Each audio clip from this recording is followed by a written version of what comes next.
What's good and welcome back for another session. Slowly catching up on content. I'm finally getting around to testing out the EZA for LR Goku and Frieza. Mine's not rainbow, so I did borrow a friend lead with max level links at 100% potential with some, equipment assigned to them, but I did run a little bit different of a team. I didn't include my version of LR Goku and Frieza, even though it's, gone through the EZA and everything. I didn't want duplicate, rotations or the other LR Goku and Frieza being a floater. I kind of had very specific builds that I wanted to go with, and I can talk about that here in a second, but let's just run through the EZA stats and just see what the finished product is, and then we'll go from there. So with the EZA, leader skill for the Reps of the Universe 7 did not change. Category key +3, HP attack and defense increased 177%. However, the secondary lead of the tech type did go from 90% to 120%, along with a given out key +3. And then for the super attack, it's going to be for the 12 key, raises defense 1 turn, causes colossal damage to enemy, and also lowers attack. The 18 key super attack will raise defense 1 turn, causes mega-colossal damage to enemy, and also lowers attack and defense. Now, in terms of like the impact of how much of a defense increase you're looking at from the super attack, it's essentially 30% for 1 turn. So obviously you can stack that based on additional supers or whatever, obviously given within the 1 turn limit, but not too bad there. And we'll kind of go into detail here in a second, but let's just cover the passive skill as well. So attack and defense increase of 77% when attacking, plus an additional attack and defense increase of 77% when performing an ultra super attack, plus an additional attack increase of 77% when the target enemy is in an attack down, defense down status, is stunned, or the target enemy's super attack is sealed, and then key +1 at the start of each turn up to a max of 7. And then from the link standpoint at level 10, you're looking at over in a flash, which should be key +3 and attack increase of 7%. You've got experienced fighters, that's attack increase of 15% at level 10. Solid support is attack increase of 15%. All enemies defense minus 20%. Shocking speed is key +2 and defense increase of 5%. Tournament of power is key +3 and attack and defense increase of 7%. Fierce battle is attack increase of 20%, and then legendary power is attack increase of 15% when performing a super attack. And then for the categories, these guys fall into Universe Survival Saga, Full Power, Representatives of Universe 7, Joined Forces, and All Out Struggle. Now, the stats themselves did not change, even though the SA level went to 25. So HP is going to be 18,377, attack is 23,177, defense is 13,777, 12 key multiplier is 150%, and then the 24 key multiplier is 200%. So I think the biggest takeaway here, right, in my opinion, is the fact that they did apply defensive buffs to this unit. I think that was one of the things that certainly did hurt the unit a little bit prior to the EZA. Not that it was a terrible unit to begin with. I mean, offensively, this guy, these guys were just, powerhouses. And, it's kind of crazy how they actually did give these guys an Extreme Z Awakening. Not necessarily needed, but it's a welcome change, to say the least. So, again, my thoughts are, defensive abilities are buffed, which is great, and then, along with the 77% toward attack and defense that previously existed, you get an additional attack and defense increase of 77% when performing an ultra super attack. So, that helps because, previously it was only an attack increase of 77%. So the fact that they applied it toward the defense certainly helps. I think the other parameter that really helps this unit out is the fact that it's not limited to just an attack down status to get that additional 77% toward attack. Essentially, it can be any variety of either attack down, defense down, stunned, or enemy super attack is sealed. It makes it a lot more versatile in terms of the options to include on the team and whatever the case is. Obviously, not many enemies are necessarily prone to having their attack reduced based on parameters, skill sets from units in the team. So that definitely makes it a lot more, I guess, free range, so to speak, where you can apply that additional 77% in a lot more variety of cases. So that's great. I think the last thing I want to talk about is the fact that you can build key at the start of each turn with a max of 7. So, depending on how far progressed in the battle you are, it's going to be a lot easier to get that 18 key super attack. In the past, you know, the problem in some cases was key links for this guy, right? And obviously it's not really a big deal right now because there's a variety of category relevant units that share plenty of links with this unit.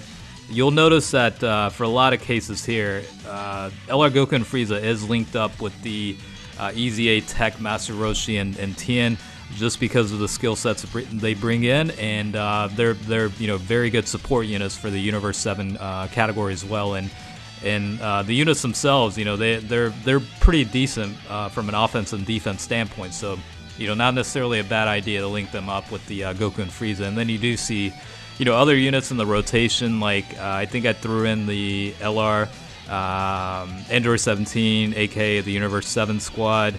I think the STR UI Goku's on there as well, and then the Agility UI Goku, which I believe I did set as lead. Just, you know, you're losing out on 7% compared to the LR Goku and Frieza leader skill, but again, I didn't want the Goku and Frieza on the other rotation or, you know, being a floater. I kind of wanted a very structured team build setup, so again, that's kind of why I went with the approach that I did. So, you know, it's fine. It works out well. I mean, I don't know what a 7% equivalent would be that I missed out on in terms of, like, you know, the highest attack stats or whatever, but you know, it's all about feasibility and harmony between, you know, the team overall. And yeah, I could have thrown in the other LR Goku and Frieza on the other rotation, but given the fact that at the end of the day, even though they got a really good defensive buff prior to, you know, the super attack activating, they can still get hit pretty heavily. So just to kind of create a little extra buffer, I threw in the AGL UI Goku instead as leader. But overall, the unit itself, you know, it's great. I think I gotta be honest, I didn't really run these guys on any sort of team in a while, and you know, as soon as the information came out about the Extreme Z Awakening, obviously I went through some of the link leveling process, trying to get, you know, the link levels up to a decent degree. I think I'm stuck in the 7 or 8 regions, but you know, I'll max it out at some point, but I'm not really stressed about it. But it's kind of nice seeing all these LR Goku and Frieza units with max level links and fully easy 8 and whatever. It's kind of, you know, it's kind of fun to be able to run it again. Again, like I said, I haven't really ran that team a whole lot, so, or the unit on a team a whole lot, so it's kind of a nice breath of fresh air in a way. But I think, you know, in culmination, like, I don't know, like, as much as I appreciate the rollout for this, I feel like the AGL Super... what is it, Super Saiyan Blue, Evolution, whatever, you know, Vegeta, Evolution Vegeta, should have gotten the EZA, honestly, in Part 3, more so than these guys. Again, I'm not complaining, I'm just, you know, kind of describing the overall flow, the anniversary celebration, how we had the Int UI Goku get the EZA, and it would, you know, honestly make sense for the AGL version to get the EZA in Part 3. Not, again, I'm not complaining by what, you know, any means about this unit getting an EZA. I'm just talking about logistics here, really. But, you know, maybe they'll save it for Saiyan Day next month. I don't know. We'll see what happens. But I know, like, you know, for example, like the 5-year.